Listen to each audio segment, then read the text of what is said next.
House Intelligence Chairman Adam Schiff, Foreign Affairs Chairman Eliot Engel and Acting Oversight Chairwoman Carolyn Maloney sent Kupperman a letter Saturday charging that his lawsuit was lacking in legal merit and coordinated with the White House, calling the effort an obvious and desperate tactic by the president to delay and obstruct the lawful constitutional functions of Congress and conceal evidence about his conduct from the impeachment inquiry.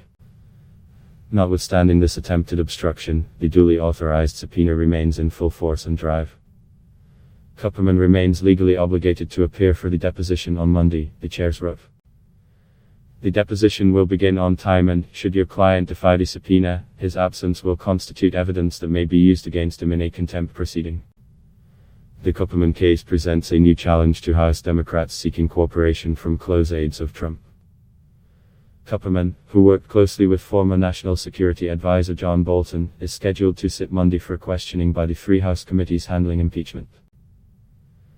The lawsuit also raises questions about Bolton's possible future testimony, as Kupperman's lawyer Charles Cooper also represents Bolton. Schiff spoke briefly as he left Saturday's deposition, but he would not comment on how Kupperman's lawsuit might affect the impeachment investigation. "I don't want to comment on Mr. Kupperman beyond what we said in the letter," Schiff said, referring to the letter House Democratic chairs sent Kupperman Saturday. Schiff generally spoke about the progress of the impeachment inquiry, but would not discuss when it might move to a public phase. "We are trying to work expeditiously, but we are also trying to be methodical in our work. And I think we are making rapid progress against our goal," Schiff said. Meanwhile, House impeachment investigators have scheduled 2 additional depositions on Wednesday with 2 State Department officials who worked under former Special Envoy for Ukraine Kurt Volker, according to 2 sources familiar with the matter. The committees have scheduled depositions with Catherine Croft and Christopher Anderson, who both are still current employees at State, the sources said. Both are expected to attend the depositions, according to one of the sources.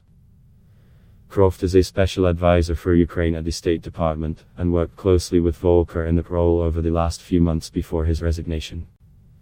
Before she worked directly for Volker, Croft was at the National Security Council and worked on Ukraine policy there. Anderson previously had Croft's job working with Volker and is now a language student at the State Department.